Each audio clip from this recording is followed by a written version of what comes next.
Good morning to you all.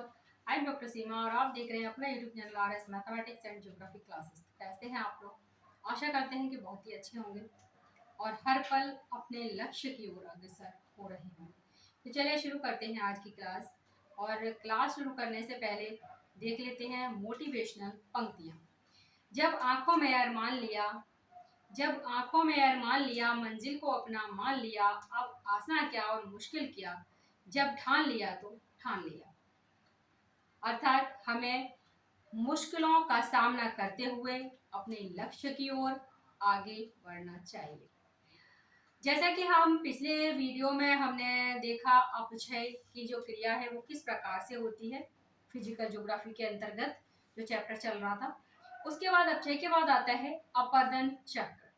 अपर्दन चक्र में हम बात करेंगे डेविस महोदय के अपर्दन चक्र की, जो कि अत्यंत महत्वपूर्ण है और अक्सर यहाँ से प्रश्न बनते रहते हैं। चाहे आपका कोई भी एग्जाम हो, टीजीटी का हो, पीजीटी का हो, यूपीएससी का हो, आरपीएससी का हो, तो यहाँ से प्रश्न अक्सर बनते हैं। तो इसी के बारे में चर्चा करेंगे। जैसा कि अपर्दन चक्र है, उसमें यदि हम अपर्दन की बात करते हैं तो अपर्दन क्या है? अपर्दन का तात्पर्य होता है, जैसे कि हमने बात की अपक्षय की, जहां पर की चट्टानें अपने स्थान पर चट्टानों में जो टूट फूट की प्रक्रिया हो रही थी, अब उससे आगे जो प्रक्रिया है, यानी कि वो प्रक्रिया है परिवहन की, यानी कि परिवहन के द्वारा चट्टानों का जो कटाव हो रहा है, उसी को हम अपर्दन कहते हैं। अब ये प्रक्रिया किस प्रकार से होती है, तो इसे आगे देखेंगे, नोट करते हुए भी चल। सबसे पहले हम बात कर रहे हैं अपर्दन चक्र में अपर्दन की बात की। तो जो अपर्दन चक्र है, इसका जो पहला रूप है वो क्या है, यानी कि इसकी शुरुआत है वो कहाँ से हुई? तो इसमें एक महोदय हैं, उनका नाम है जेम्स हटन। इनका नाम अत्यंत महत्वपूर्ण है, जेम्स हटन महोदय। अगर इनकी बात की जाए तो यहाँ से 3 प्रश्न अक्सर बनते हैं। पहला प्रश्न है कि चक्रीय पद्धति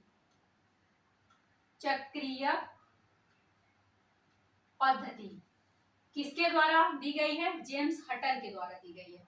अब पूछ सकता है कि कब दी गई है, तो ये है 1785 में इन्होंने चक्रीय पद्धति की बात की। नेक्स्ट वहीं पर आए अगर हम, तो एक इन्होंने वाक्य दिया है कि ना तो आदि का कोई लक्षण है, ना तो आदि का कोई लक्षण है और न अंत का कोई भविष्य, और न अंत का कोई भविष्य। अर्थात ये जो पंक्तियां हैं ये किसने दी हैं? तो ये जेम्स हटन ने दी है। यहाँ तक कि जो नेट एग्जाम है उसमें अक्सर ये प्रश्न बार बार पूछा जाता है कि ये पंक्तियां किस विद्वान की देन है? ना तो आदि का कोई लक्षण है और ना अंत का कोई भविष्य। वहीं पर एक इन्होंने सिद्धांत दिया और उस सिद्धांत का नाम है एक रूपतावाद। एक रूपतावाद। कई बार प्रश्न पूछा गया कि एक रूपतावाद सिद्धांत के जनक कौन है? तो जेम्स हटन है। और ये प्रश्न अपर्दन चक्र का जो हमारा चैप्टर है वहां से ही अक्सर पूछा जा रहा है। नेक्स्ट अब हम बात कर रहे हैं यहाँ पर, ये प्रश्न नोट करते हुए चलें क्योंकि आगे आने वाले आपके जो एग्जाम्स हैं उनमें आपको काफी हेल्प मिलने वाली है। तो अब हम यहाँ पर बात करें कि अपर्दन चक्र जो है उसके बारे में कौन कौन से विद्वानों ने क्या क्या बातें कही। तो सबसे पहले नाम आता है डेविस महोदय का, और डेविस महोदय ने अपर्दन चक्र की जो संकल्पना है ये इन्होंने पूछा जाता है कि कब दी थी, यानी कि इसकी जो डेट है, जो समय है, वो 1899 में इन्होंने ये संकल्पना प्रतिपादित की थी। वहीं पर इनकी जो संकल्पना रही, पेंकाय महोदय, यानी कि पेंक महोदय ने क्या कहा, तो इन्होंने कहा कि जो इनका जो चक्र है, ये डेविस का जो चक्र है, इसको भ्रामक बताया। इस चक्र को भ्रामक बताया किसने? इस वाले चक्र को भ्रामक बताया था पेंक महोदय ने। नेक्स्ट अगर वहीं पर बात करें तो जर्मन के जो विद्वान थे, जर्मन विद्वान थे, उन्होंने इसकी आलोचना भी की। किसने आलोचना की है? जर्मन विद्वानों ने आलोचना की। किसकी? जो डेविस महोदय का अपर्दन चक्र है उसकी। नेक्स्ट वहीं पर अगर हम बात करें इसकी, तो यहाँ पर वीडी नामक विद्वान आए और वीडी ने 1911 में अपर्दन चक्र के बारे में बताया। वहीं पर 1918 में एक विद्वान आए और उनका नाम है स्वीजिक।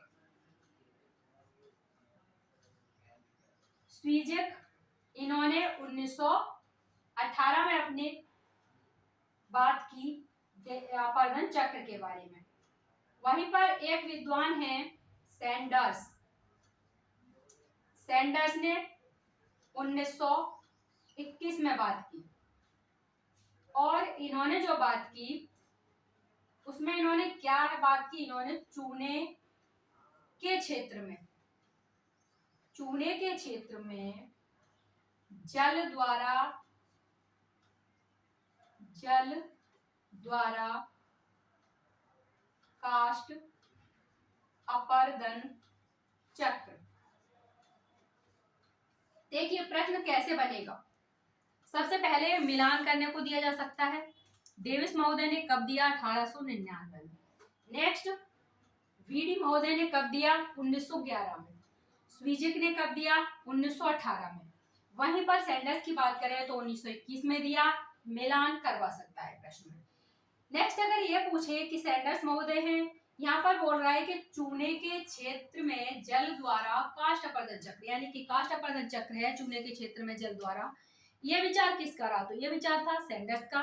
कब दिया था? 1921 में। तो प्रश्न यहाँ से बन सकता है। नेक्स्ट हम बात करेंगे इसमें एक है परिहिमानी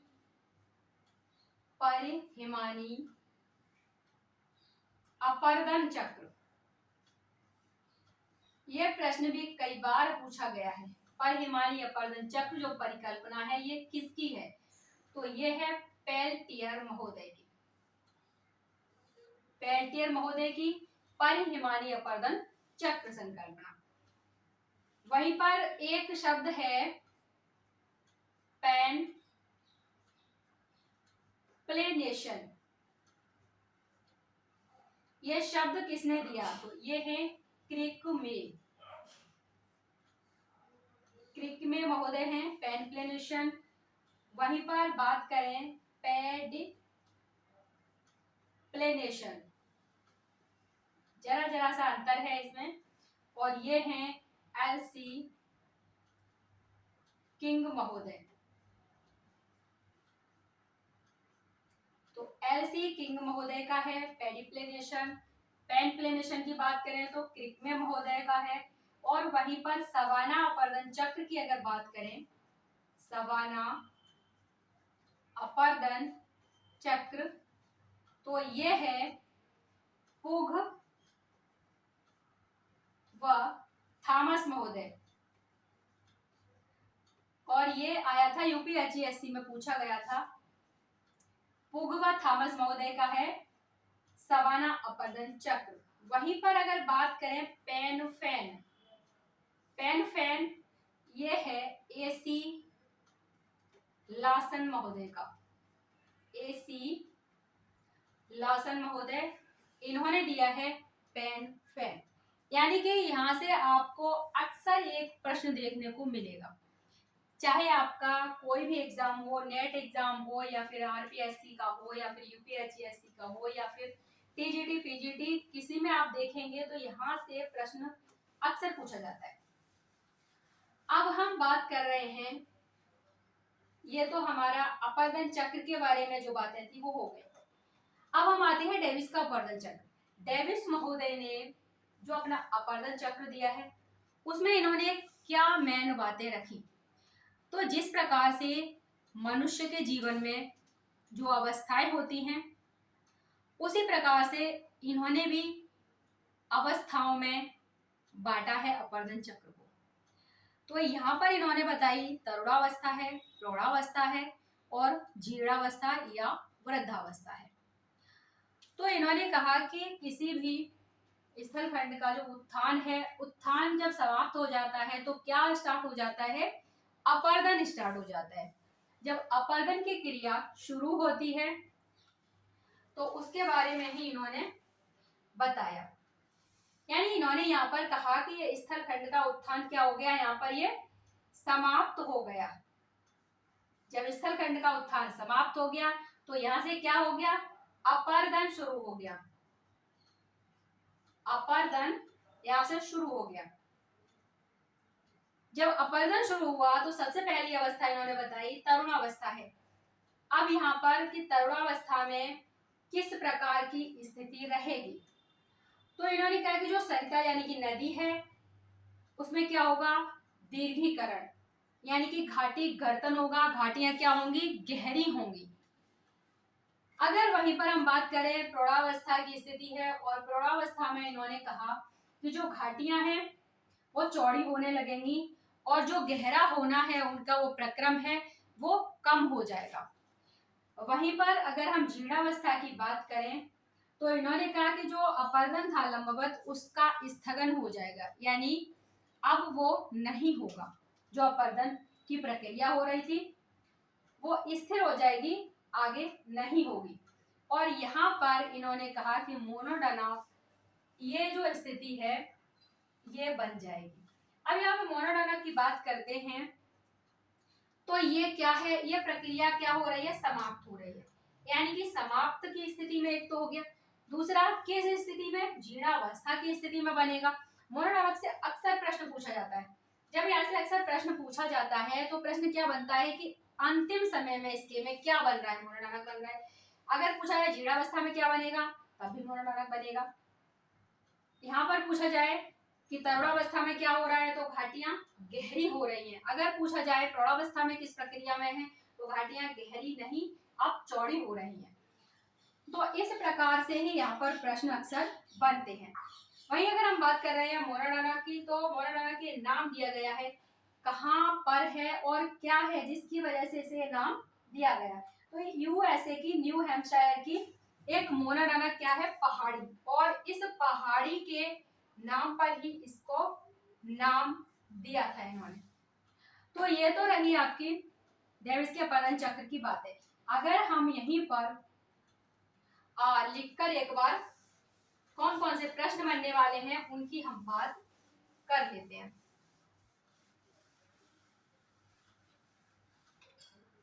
सबसे पहला,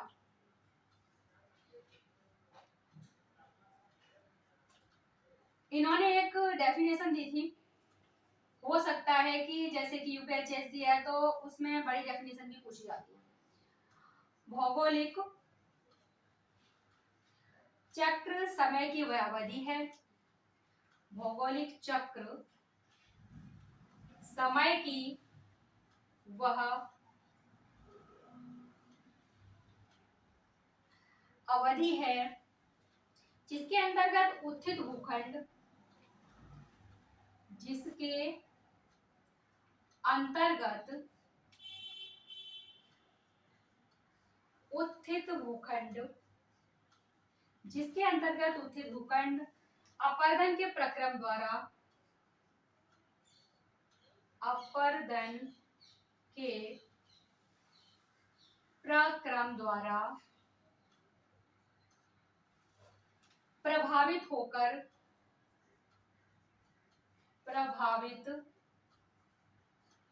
होकर आकृति विहीन एक आकृति विहीन समतल मैदान में बदल जाता है। समतल मैदान में बदल जाता है।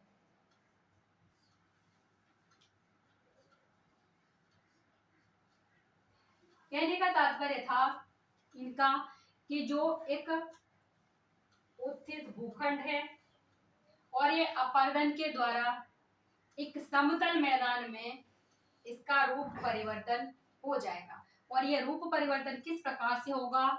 अवस्थाओं के द्वारा, यानी कि सबसे पहली अवस्था, फिर दूसरी, फिर तीसरी, यानी तरुणावस्था, प्रौढ़ावस्था और जीर्णावस्था। जीर्णावस्था में एक मैदान के रूप में बदल जाएगा।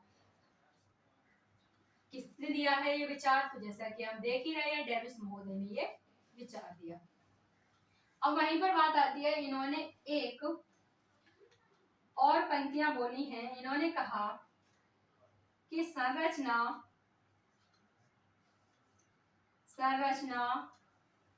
प्रक्रम तथा समय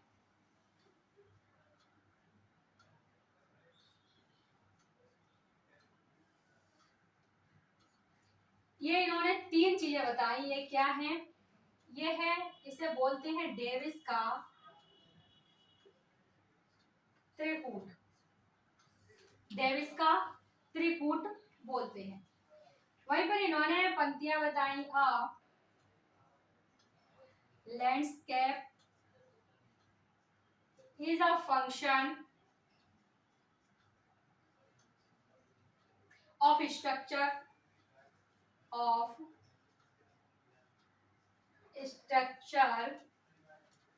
process and time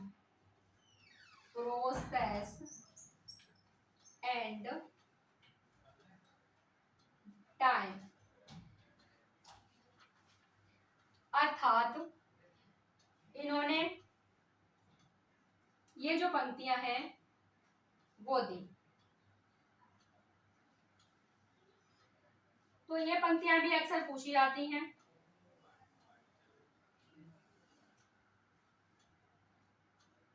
यानी कि एक स्थलखंड, संरचना, प्रक्रम और समय का प्रतिफल है। या फिर इंग्लिश में पूछ लेगा तो आप इसे नोट कर लें।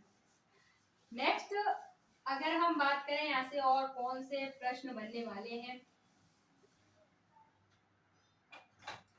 तो इन्होंने तीन अवस्थाएं जो बताई, तीन अवस्थाएं इन्होंने बताई। इसमें एक तो प्रथम देखें, द्वितीय और तृतीय की बात करें तो यहाँ पर जो प्रथम है उसमें इन्होंने कहा कि जो ऊंचाई है, ऊंचाई व उच्चावच दोनों में क्या हो रहा है? दोनों में वृद्धि होगी। ठीक है। दूसरी अवस्था में इन्होंने कहा कि वास्तविक ऊंचाई को स्थिर माना है। इन्होंने जो वास्तविक ऊंचाई है, इन्होंने कहा कि ये स्थिर ऊंचाई स्थिर है, लेकिन जो उच्चावच है वो निरंतर बढ़ रहा है, निरंतर बढ़ रहा है। ठीक है। वहीं पर इन्होंने जो तीसरी अवस्था इन्होंने कहा तृतीय है, उसमें क्या हो रहा है? तो उसमें लंबवत कटाव से क्षैतिज कटाव बढ़ जाता है, क्षैतिज कटाव बढ़ जाता है। अब इसमें और असमान कटाव से उच्चावच घटने लगता है, और जो असमान कटाव है उससे क्या होता है? उच्चावच असमान कटाव से उच्चावच घटने लगता है, घटने लगता है। तो यहाँ पर इन्होंने 3 बातें बताई। सबसे पहले ऊंचाई व उच्चावच दोनों में क्या हो रही है, वृद्धि हो रही है। दूसरे में इन्होंने कहा कि जो ऊंचाई है वो स्थिर हो गई, यानी कि इसमें वृद्धि नहीं हो रही है, लेकिन जो उच्चावच है वो निरंतर बढ़ रहा है। इन्होंने लास्ट में कहा कि लंबवत जो कटाव था वो क्षैतिज कटाव बढ़ रहा है, और असमान कटाव से उच्चावच क्या होने लगा, उच्चावच घटने लगा है ना, उच्चावच घटने लगा। यहीं पर इन्होंने जो तरुणावस्था और प्रौढ़ावस्था और जीर्णावस्था की बात की, यानी कि संपूर्ण चक्र में जो अवस्थाएं थी इनकी, संपूर्ण चक्र में ये जो 3 अवस्थाएं हैं उनकी अगर हम बात करें तो सबसे पहले तरुणावस्था। सीधा प्रश्न यहां से यही पूछा जाता है, इसमें क्या हो रहा है, तो इसमें सरिता दीर्घीकरण,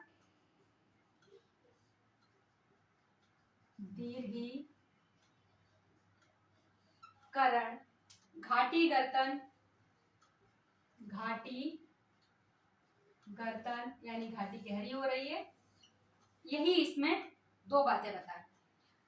और वहीं पर प्रौढ़ावस्था की बात करें तो इन्होंने कहा कि प्रौढ़ावस्था में जो घाटी है यहाँ पर गहरी हो रही थी, अब यहाँ पर क्या है, घाटी चौड़ी होने लगती है। अब घाटी चौड़ी होने लग गई और घाटी का गहरा होना कम, यानी कि गहरा होना कम हो गया अब यहाँ पर। वहीं पर इन्होंने जो जीर्णावस्था बताई, अब जीर्णावस्था में क्या स्थिति बन रही है, तो इन्होंने कहा कि जो लंबवत अपरदन था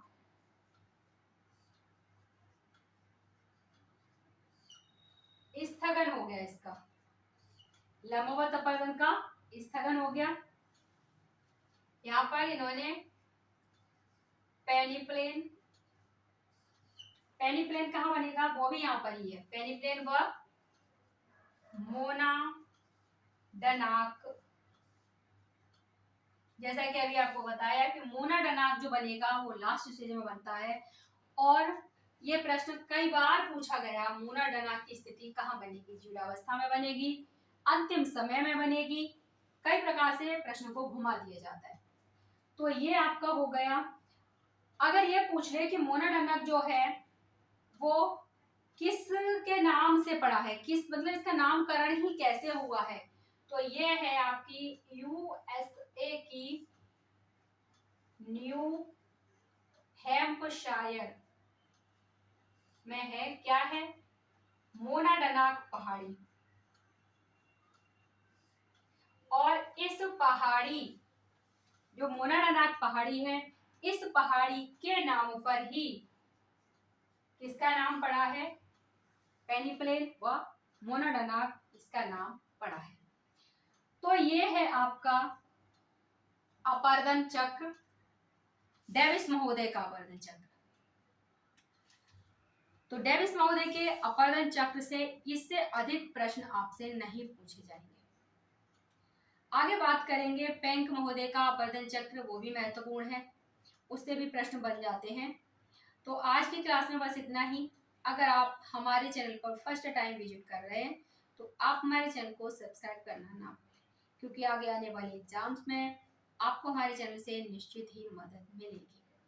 अगर आप नेट एग्जाम की भी तैयारी कर रहे हैं तो भी आप हमारे चैनल से अवश्य जुड़ें। तो मिलते हैं नेक्स्ट क्लास में, तब तक के लिए नमस्कार, धन्यवाद, जय हिंद।